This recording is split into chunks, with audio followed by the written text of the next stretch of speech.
Siada lagi kini tu macam main gasing, permainan kami dulu lah.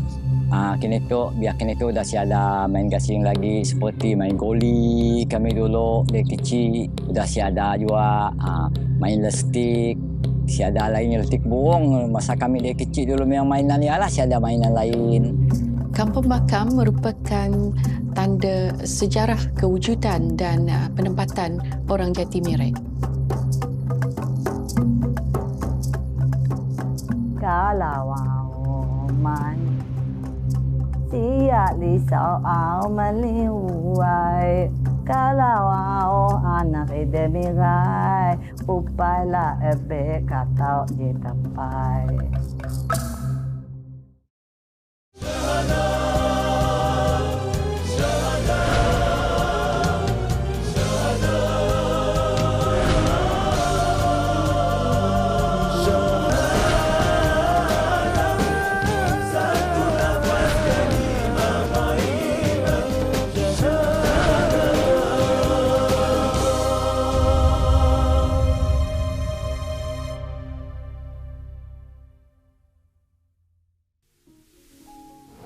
Kampung Bakam Miri Sarawak mula didiami sejak 500 tahun yang lalu.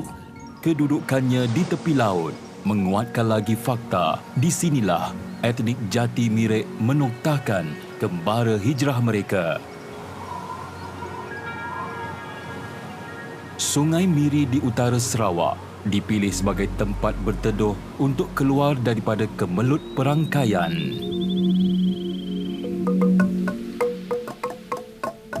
Sebelum kedatangan Islam, komuniti Jatimirek beragama pagan. Mereka amat mempercayai kewujudan kuasa ghaib dan pengaruh persekitaran dalam kehidupan. Terlalu banyak elemen ritual dan pantang larang yang perlu dipatuhi.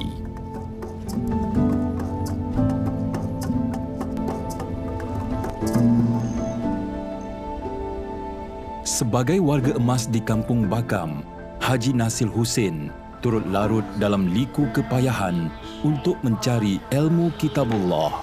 Bismillahirrahmanirrahim. Meskipun yang tercatat dalam lembar sejarah, komuniti Jatimirek adalah etnik pribumi yang terawal memeluk agama Islam di Bumi Kenyalang.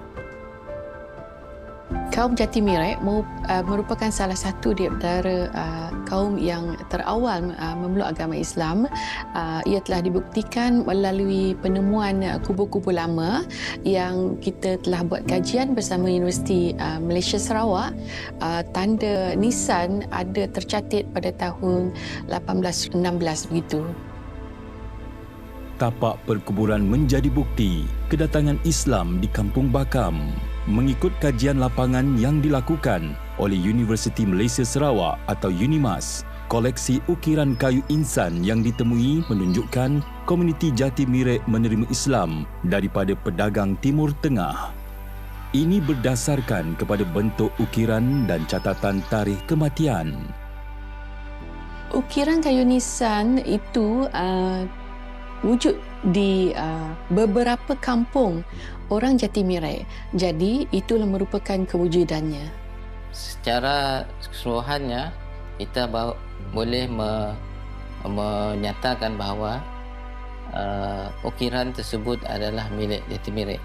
Sebab apabila kami ke lokasi-lokasi yang kampung-kampung yang mempunyai penduduk Jatimirek, ia mempunyai nilai ukiran tu sama semua.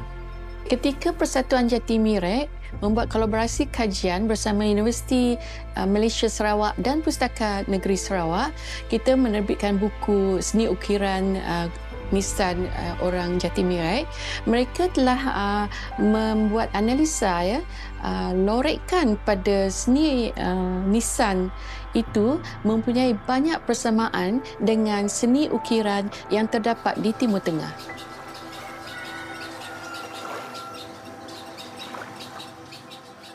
Menurut Haji Nasil, di sebalik kutipan sejarah lampau, ada ujian yang menggamit hati nurani penduduk Kampung Bakam agar reda dengan ketentuan ilahi.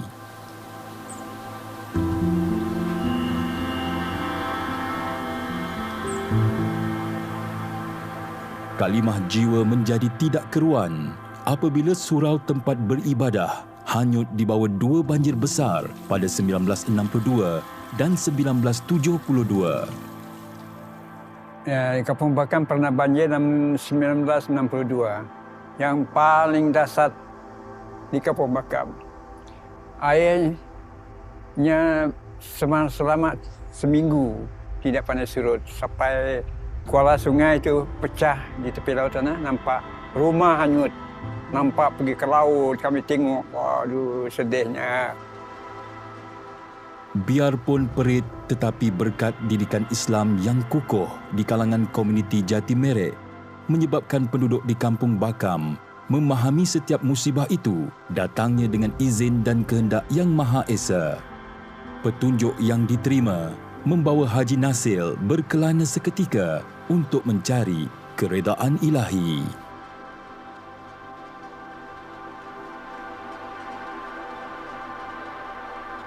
Saya Haji Nasir, pemain hadrah, orang Jati Merek, memang berasal dari kampung Siwak Bakam lah. Saya tu. Kalau dulu belajar mengaji tu memang agak payah lah, agak susah lah dulu kan. Babnya syahadah tepat, kita ngagak guru kita di rumah guru. Memang sangat sengsara lah kalau time panas, berpanas, time hujan, berhujan. Ayalah kami dulu kalau tentang bab-bab belajar agama tu memang ada agak payah lah.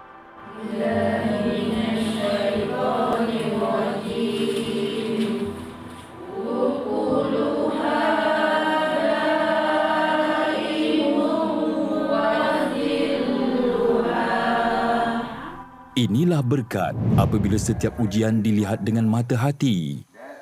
Setiap kesedihan dibayar dengan kemudahan kepada jiwa-jiwa yang mencari jalan ke syurga. Yang kenangan masa ngaji tu, masa kita belajar apa jenis agama kah, belajar apa-apa aja lah. Memang sangat menyedih lah, sebab kita perlu berjalan kaki, kenderaan kita ada. Lagi jaraya bukannya bagai batar kata orang ada, cuma jalan kaki, berjalan sana. Lagi jalan dalam pulau-pulau buah, dalam hutan macam ya. Takut juga rasa kalau malam, takut ular juga. Yalah. Masjid Bakam untuk pengetahuan, makluman, ini adalah masjid yang keempat sebenarnya lah. Jadi sebelum ini di kawasan Bakam ini, ataupun Kampung Bakam ini sudah mempunyai 3 buah masjid, dan yang keempat ni lah yang tersegam indah lah, yang kita akan manfaatkan lah untuk orang-orang Islam di kawasan Bakam ni lah. Hayya 'alal solah, hayya 'alal falah. Berkumandang tenang setiap 5 waktu, perjalanan Nur Islam semakin kukuh di bumi Kampung Bakam. Pada masa ini kita mengadakan ada aktiviti kuliah mingguan, itu setiap hari Isnin dan Selasa, serta pada hari Jumaat malam Sabtu lah. Hanya syukur menyimbah kalbu Haji Nasil setiap kali dia menekuni rangkap indah yang membina kehidupan di tanah kelahirannya. Lebih terasa dihargai apabila generasi muda etnik Jati Merek masih menegur dan menyapa Haji Nasil sebagai pemain hadrah.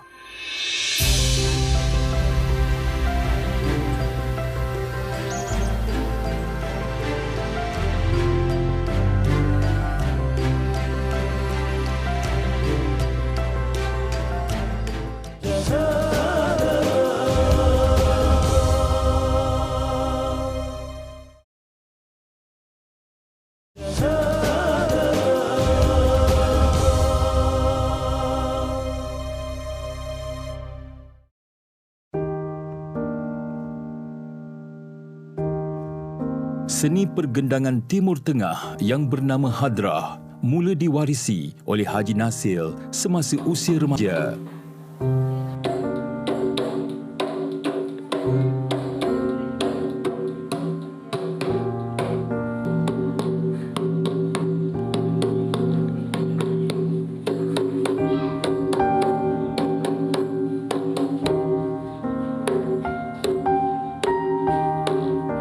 memang ada bejanya, bunyinya, tukuk gendang lah kata orang kami situ.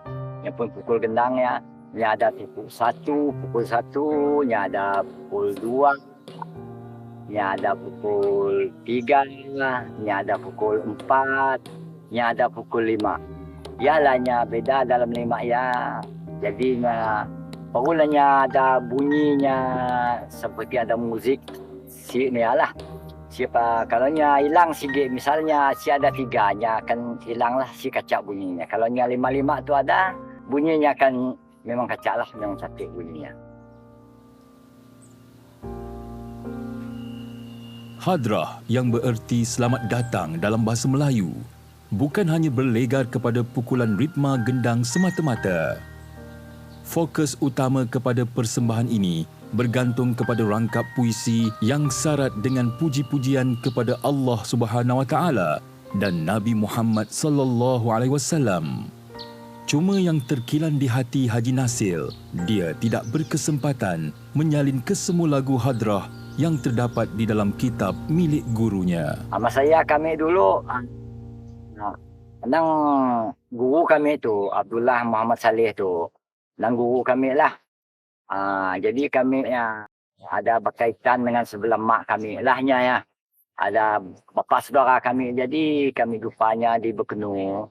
Jadi kami mak pergi Kampung Siwak tu untuk belajar hadrah ya dengan guru Abdullah ya. Jadi kami nunggahnya ya walahnya yang tua sekali dalam pertumbang sidang mak kami. Yang dibantu oleh adiknya Munir dulu ngajar kami di Siwak tu lah hadrah.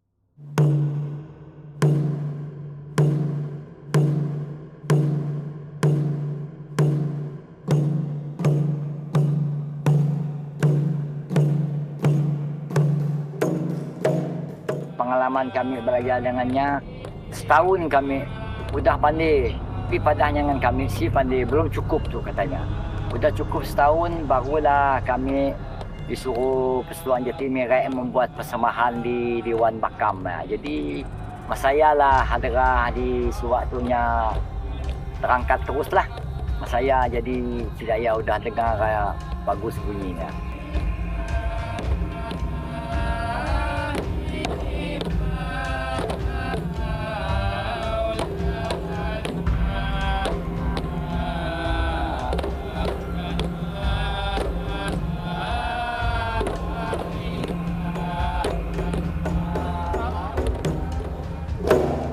Cara kita bermain hadrah ni atau tar, kita pegang hadrah ni adalah seperti gini ya. Cara dia memukul atau sawak madah maluk gendang tu. Caranya tukuknya memang berbeza daripadanya tukuk 1, yang ada tukuk 2, ada tukuk 3, tukuk 4, tukuk 5. Caranya. Kalau tukuk 1, yang macam toknya tukuk 1 nak. Tok dinamakan tukuk 1. Tukuk 2 sawak madahnya.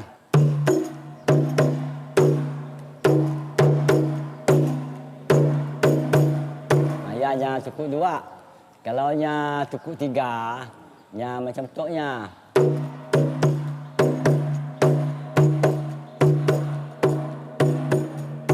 Kalau tukuk 4 adalah agak rapat sikit lah.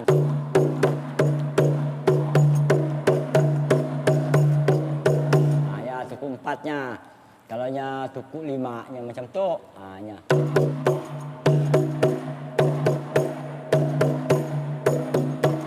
Ialah namanya tukuk 5.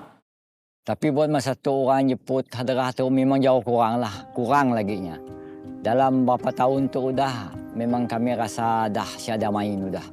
Apalagi selama kita PKP tu bertahun-tahun dah siada main lah kami hadrah tu. Mendulu memang berkata orang asal ada orang kahwin, ada lah nyebut orang hadrah.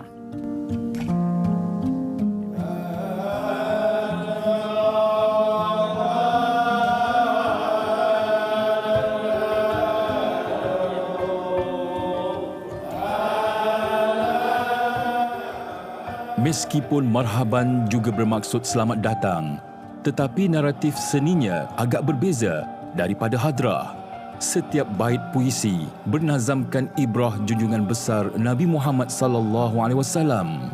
Kerana marhaban dikaitkan dengan kisah penghijrahan Rasulullah sallallahu alaihi wasallam dari Mekah ke Madinah. Jika mudah diterima oleh masyarakat Jati Miret oleh kerana ia mudah dipelajari dan banyak sumber rujukan. Dari kesenian Islam, kita dah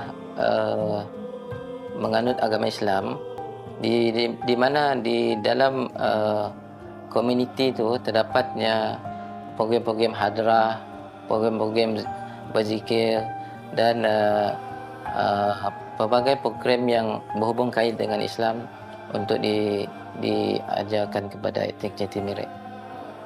Bagi Haji Nasil, tidak kiralah sama ada marhaban atau hadrah, kedua-duanya perlu diwarisi oleh generasi muda sebagai medium menyebar luas agama Allah. Pasal harapan kami tu terhadap hadrah tu dengan orang bangsa Jati Miret, kalau dapat diperkembangkanlah benda tu, baguslah kita belajar sama-sama barang tu, jangannya pupus ditelan oleh zaman kita tu lah. Sebab ialah kami bertahan-tahan hadrah tu bertahun-tahun, jadi terpaksa kami bertahan. Tinggal berapa orang aja kami lagi tinggal, ia pun udah ninggal. Ujung-ujung kalau kami udah semua ninggal, siapa lah nak nyambung benda tu lagi.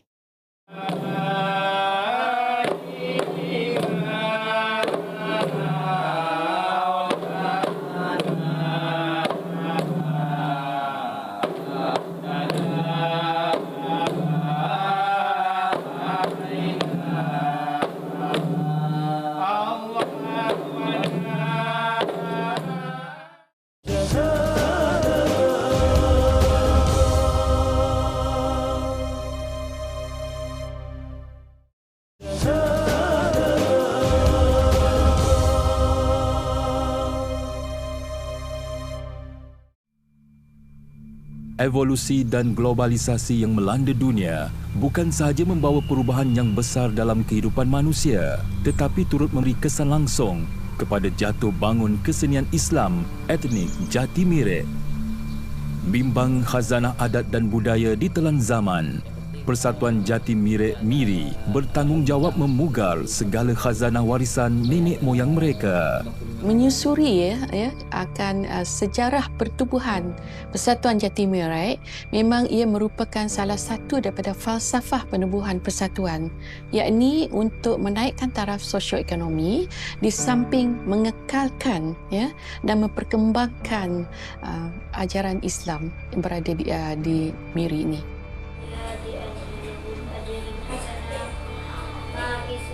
Di samping pengajian agama secara berkala, masjid turut berperanan sebagai platform jambatan silaturahim agar konsep bulat air kerana pembentung, bulat manusia kerana muafakat terus hidup dalam komuniti Jati Miret. Pihak Persatuan telah mendapat pengiktirafan daripada kerajaan di mana Persatuan dapat bergerak secara kolektif untuk mengumpul semua etnik Jati Miret di bawah satu bumbung untuk kebudayaan, keagamaan dan ekonomi. Harapan saya Persatuan Jati Miret akan kekal relevan di dalam masyarakat dalam memainkan peranan untuk meningkatkan taraf sosioekonomi dan juga mengekalkan peranan untuk memperkembangkan ajaran Islam di daerah MIRI ini. Harapan saya dalam masyarakat Jati Miret ialah agar etnik Jati Miret dapat mengekalkan jati diri dan mengamalkan agama Islam sebagai teras hidup. Bak kata Al-Farabi, seni itu adalah ciptaan yang membentuk keindahan, bersifat abstrak, boleh dipandang dan didengar selagi mana tidak bercanggah dengan prinsip syariat. Rentak yang sama cuba ditampilkan oleh etnik Jati Miret terhadap busana tradisional mereka setelah dihayati nilai Islam yang hakiki. Saya Rosi Haji Ali, orang Miret. Kaya orang Jati Miret sekarang ni kan namanya Kalahau. Kalau orang Miret cakap pakaian adalah halahot. Tapi sekarang ini dah diubah suai. Kenapa diubah suai? Yang semua tutup aurat lah. Kalau dulu banyak perubahan. Warna tidak banyak berubah, cuma potongan. Lebih kepada menjaga aurat. Cikong tu adalah tudung kepala kain yang dibuat tudung kepala. Zaman-zaman dulu dia adalah alas melindungi kepala kita daripada matahari. Satunya waktu bila digunakan kita berkebun, kalau badan kita basah-basah peluh, boleh untuk kita kesak peluh kita. Sekarang sudah jadi satu pakaian. Ada majlis kita menggunakan sikong lengkap dengan selendangnya. Kalau dia ada selendangnya, sikong di mana kita boleh menggunakan. Saya berharap orang Mirek dan Ide Mirek berpeganglah pada agama Islam. Saya adalah lebih daripada agama kita adalah boleh menunjukkan Mirek boleh maju. Walaupunnya kelompoknya kecil, tapi agamanya tinggi.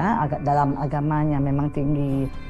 Etnik Jati Mirek kecil bilangan di bumi Kenyalang, tetapi jiwa mereka besar. Perjuangan terhadap Islam tidak sesekali membiarkan buih-buih di lautan ditelan badai hanya kerana ingin hidup bebas tanpa pegangan agama. Singe siwa mengepatakan